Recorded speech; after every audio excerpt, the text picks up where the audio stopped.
কোয়েল মল্লিক রাজ্যসভার সাংসদ পদ থেকে ইস্তফা দিলেন। এবার কোথায়? বিজেপিতে?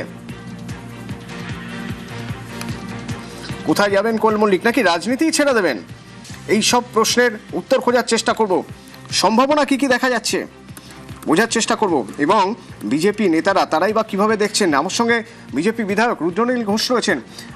কি মনে হয়, বিজেপিতে আসছে? দেখুন, তিনি কোথায় যাবেন কি না যাবেন, কোয়েল কোথায় যাবেন কি না যাবেন একজন পরিণত মানুষ, তার ব্যক্তিগত ইচ্ছা বা সিদ্ধান্ত। কিন্তু আমার এই ক্ষেত্রে মনে হয় যে তিনি একটা সঠিক সিদ্ধান্ত নিয়েছেন। তার মতো মানুষ তাকে ওই স্থানে দেখে, অর্থাৎ তৃণমূলের দলীয় পতাকায় রাজ্যসভায় সাংসদ হিসেবে দেখে পশ্চিমবঙ্গের মানুষ দলমত নির্বিশেষে তারা বড়ই কষ্ট পেয়েছিলেন।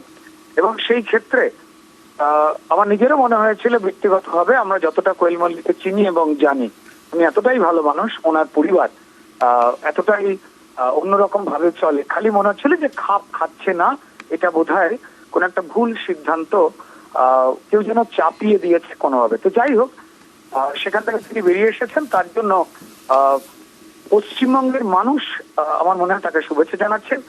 আর তিনি অত্যন্ত গুণী একজন অভিনেত্রী।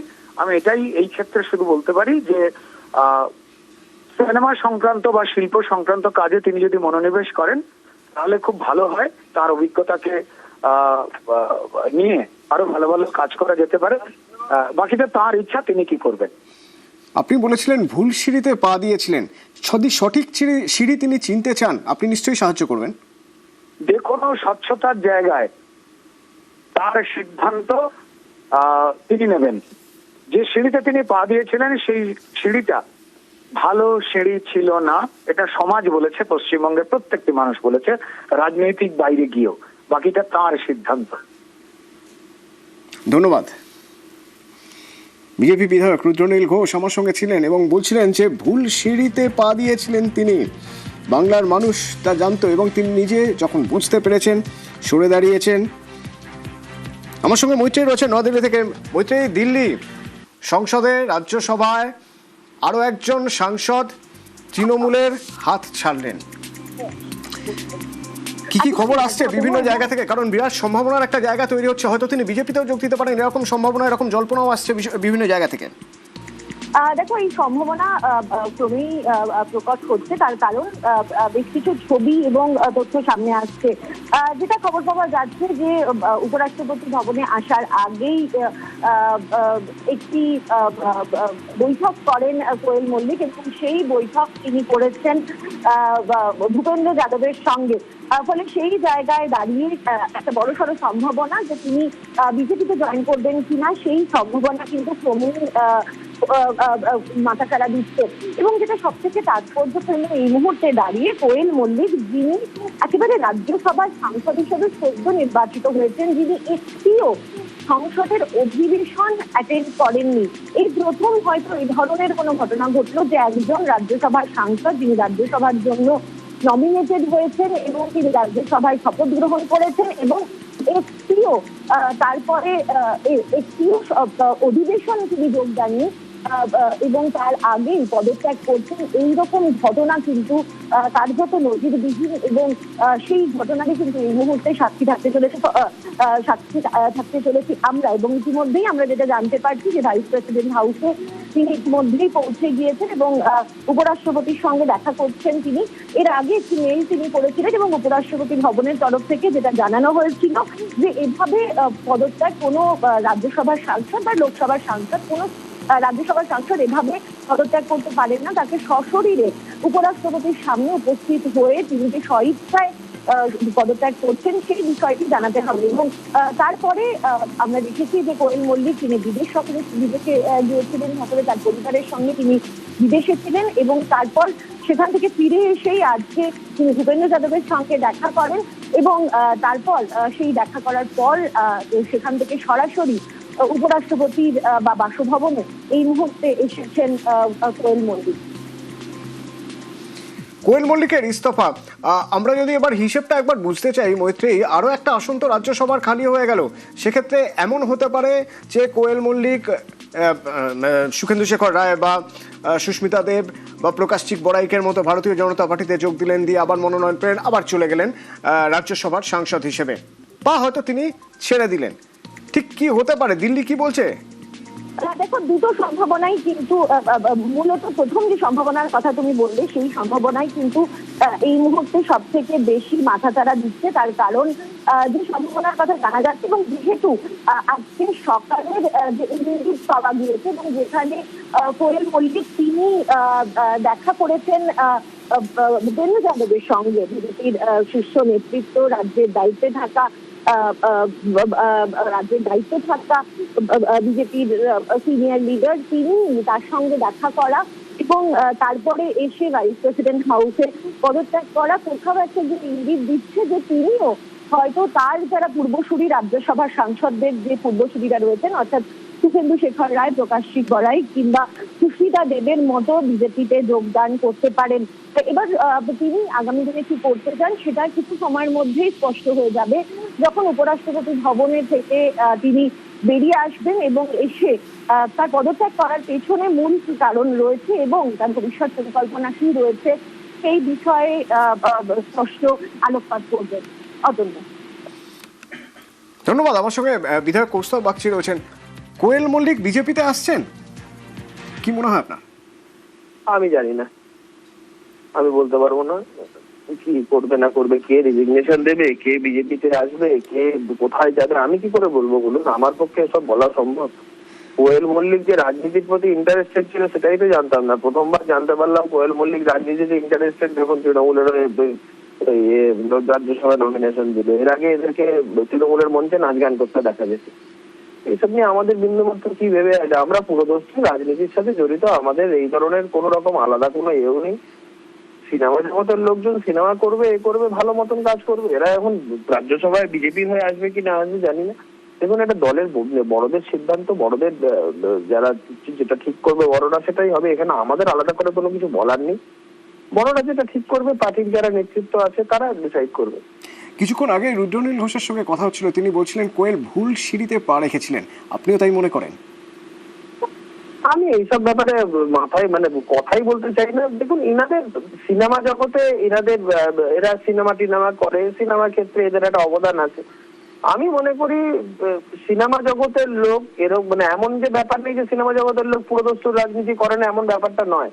কিন্তু যারা সিনেমা জগতের লোক, যারা রাজনীতি কোনো কিছু টিপস অ্যান্ড বিটস না জেনে হঠাৎ করে এসে চলে এসে এবং রাজনীতির প্রতি একটা সিরিয়াসনেস, একটা ডেডিকেশন, এটা একটা অন্য জিনিস।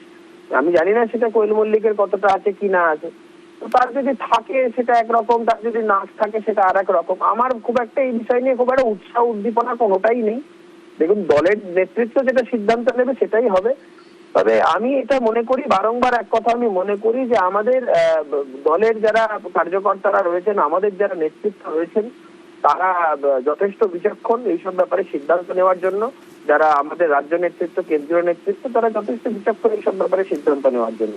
তারপর কে পদত্যাগ করবে, কে কি করবে, সেটা তাদের ব্যক্তিগত ব্যাপার। এখানে আমাদের এই নিয়ে আসলে তৃণমূলকে নিয়ে কথা বলার মতো রেলেভেন্সি আজকের দিনে নেই।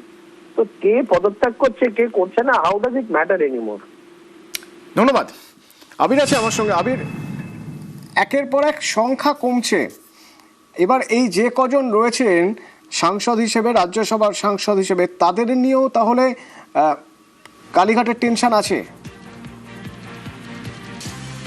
অতএব প্রথমত হচ্ছে যারা এখনো পর্যন্ত সাংসদ রয়ে গিয়েছেন রাজ্যসভাতে, তারা নিজেরাও জানেন না যে তারা সাংসদ হিসাবে থাকবেন কিনা, এবং তারা অনেকেই সিদ্ধান্তহীনতার মধ্যে ইতিমধ্যে ভুগছেন। এমন একটি সূত্রের খবর জানতে পারা যাচ্ছে যে অনেকেই সিদ্ধান্ত নিয়েও ফেলেছেন সাংসদ পদ থেকে সরে যাওয়ার জন্য, এবং তারা সেই সংক্রান্ত বিষয়ে তাদের যে আলোচনা নির্দিষ্ট জায়গাতে তারা শুরুও করে দিয়েছেন। তুমি কোয়েলের ক্ষেত্রেও দেখো যে টলিউডের অভিনেত্রী কোয়েল মল্লিকের পরিবারের সঙ্গে কখনো কোনো রাজনৈতিক যোগই ছিল না, এবং 26-এর বিধানসভা নির্বাচনের আগে আমরা দেখেছিলাম তাদের গজদিনের বাড়িতে গিয়ে তার বাবা রঞ্জিত মল্লিকের সঙ্গে দেখা করেন হচ্ছে অভিষেক বন্দ্যোপাধ্যায়, এবং সেদিনকেই জল্পনা ছড়ায় যে কোয়েল মল্লিক বা রঞ্জিত মল্লিক তাকে হয়তো রাজ্যসভার সদস্য পদ দিতে পারেন। তারপরে দেখতে পাওয়া যায় যে কোয়েল মল্লিক তাকে রাজ্যসভাতে তাকে মনোনয়ন দেয় হচ্ছে তৃণমূল কংগ্রেস, এবং 6ই এপ্রিল তিনি বিনা প্রতিদ্বন্দ্বিতায় বাবুল সুপ্রিয়, রাজীব কুমার, মানেকা গুরুস্বামীর সঙ্গে তিনিও রাজ্যসভার সাংসদ হয়ে যান। এবং রাজ্যসভার সাংসদ হয়ে যাওয়ার পর বিভিন্ন বিধানসভাতে তিনি ভোটের প্রচারে তিনি নেমে পড়েন। গোটা রাজ্য জুড়ে ঘুরে ঘুরে তিনি তৃণমূল প্রার্থী ধরে তিনি প্রচার করতে শুরু করেন। তবে সংসদের কোন একটি অধিবেশনও পূর্ণ মাত্রার অধিবেশনে যোগ দিতে দেখতে পাওয়া যায়নি হচ্ছে কোয়েল মল্লিককে।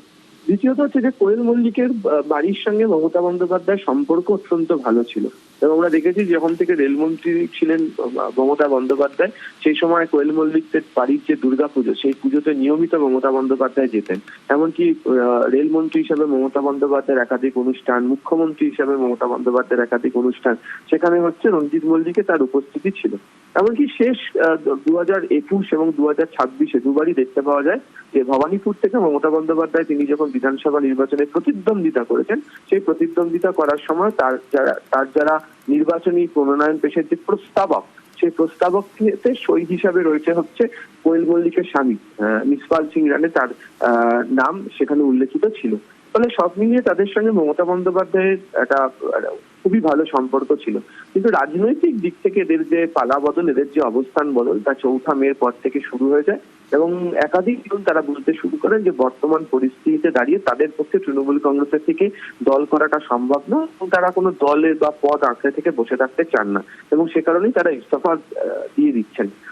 ব্যতিক্রমী ঘটনা এটাই ঘটলো যে শুভেন্দু শেখর রায়, সুস্মিতা দে, প্রকাশ চিক বড়াই তারা ইস্তফা তো দিলেন এবং ইস্তফা দেওয়ার পর যখন রাজ্যসভার তাদের ছেড়ে যাওয়া আসনগুলিতে নির্বাচন হবে বলে ঘোষণা করা হলো, সেই ঘোষণা হওয়ার পর তারা বিজেপিতে তারা যেদিনকে যোগদান করলেন তার কয়েক ঘন্টার মধ্যে দেখতে পাওয়া গেল কি যে রাজ্যসভাতে তাদেরকেই পাঠানো হচ্ছে, বিজেপির তরফ থেকে তাদের নামই ঘোষণা করে দেওয়া হলো এবং তারাও বিনা প্রতিদ্বন্দ্বিতাতে যেতে চলেছেন। তার কারণ হচ্ছে রাজনীতির হিসাবে বা রাজনীতির অঙ্কে এই মুহূর্তে রাজ্য বিধানসভার মধ্যে বিজেপির হাতে যে প্রাপ্ত সদস্য সংখ্যা রয়েছে তার ভিত্তিতে তারা সরাসরি বিনা প্রতিদ্বন্দ্বিতার ক্ষেত্রেই তারা নির্বাচিত হয়ে যেতে পারেন। কোয়েল মল্লিকের ক্ষেত্রে এই ধরনের কোনো ঘটনা ঘটবে কিনা সেটার জন্যই প্রত্যেকের জল্পনা রয়েছে। তার কারণ যেহেতু তার সঙ্গে কোনো রাজনীতির যোগ ছিল না, ফলে তিনি আগামী দিনে সত্যি রাজনীতি করবেন কিনা তা নিয়ে নানান মহলে প্রশ্ন উঠছে। তবে দেখা গেল কি আজকে তিনি রাজ্যসভার চেয়ারম্যান তথা উপরাষ্ট্রপতি সিপি রাধাকৃষ্ণনের সঙ্গে দেখা করে নিজের ইস্তফাপত্র জমা দিলেন। সূত্রের খবর বা বিভিন্ন ছবিতেও দেখতে পাওয়া যাচ্ছে যে সাংসদ পদ ছাড়ার পরই কোয়েল কেন্দ্রীয় মন্ত্রী তথা সাংগঠনিক শীর্ষ নেতা ভূপেন্দ্র যাদবের সঙ্গে তিনি দেখা করেছেন। ফলে এই কারণেই প্রশ্ন উঠছে যে বাকিদের মতো তিনিও কি বিজেপির পথে হাঁটবেন। এবং একই সঙ্গে অতনুবিয়া তুমি প্রসঙ্গের কথা উল্লেখ করলে যে আরো 2টি নাম শোনা যাচ্ছে, তারাও হয়তো খুব শীঘ্রই তাদের যে রাজ্যসভার যে সদস্য হিসাবে তারা ইস্তফা দিতে পারেন, আপনার একটা জল্পনা রয়েছে। ওদিকে নয়াদিল্লি থেকে আমার সঙ্গে মৈত্রেয় আছে।